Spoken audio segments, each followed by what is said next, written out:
Quick little addition to the idea about consolidation. I don't have, this is not a live chart, but looking at the consolidation on the right side of the screen in Q1 of Q4, notice that we're looking for a 1 minute changes to delivery, which we get a few of. But the one that is most impressive or desirable is the one that takes place after we fail to displace the inefficiency that's at the Q3, Q4 border, as well as the bearish order block, which is stage one, stage two of the market maker sell model, going from Q4, Q3 into Q1 of Q4.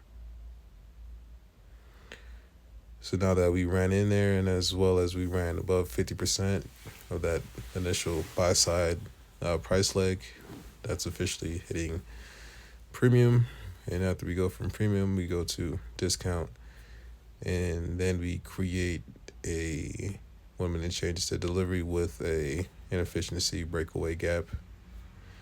I have not measured it, but I'm sure if we measured it,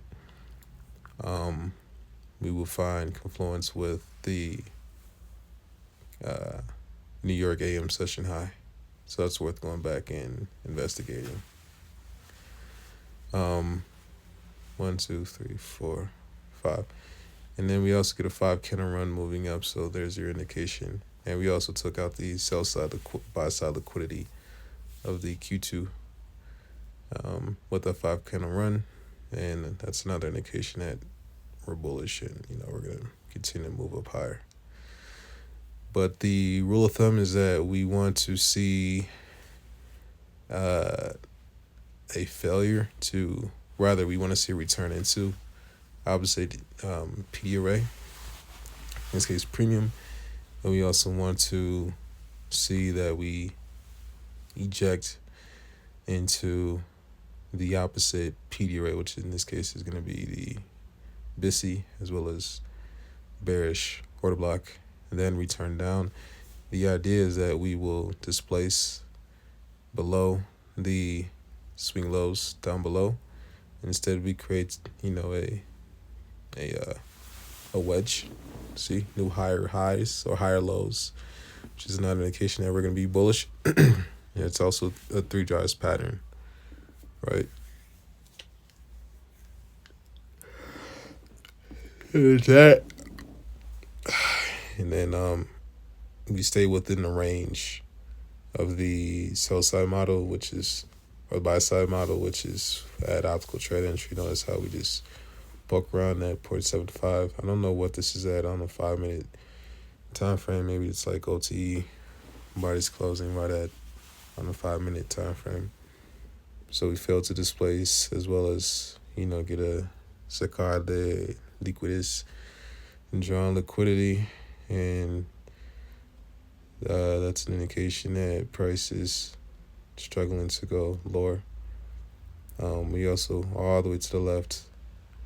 We have an inverse fair value gap, which we return down to, and nobody's not respecting it. Looking at the inverse fair value gap in Q3 of Q4.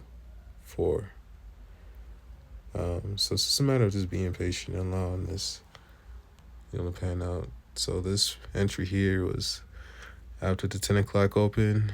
This is beautiful.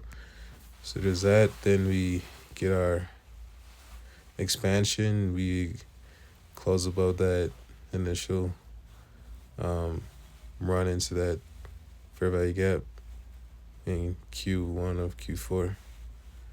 Right, take out that high, and we continue moving up. We take out that bearish short block, continue moving up. 5 candle run, 1, 2, 3, 4, 5. And we can continue moving up. So the idea is maybe we can run back into optical trade entry or that initial price leg and find an entry, which we don't. So we won't enter in there. But if we were to get in, at that 1 minute change of state delivery, with the expectation that we will inverse that fair value gap there at the Q3, Q4, and we stay down the trade. But Good stuff.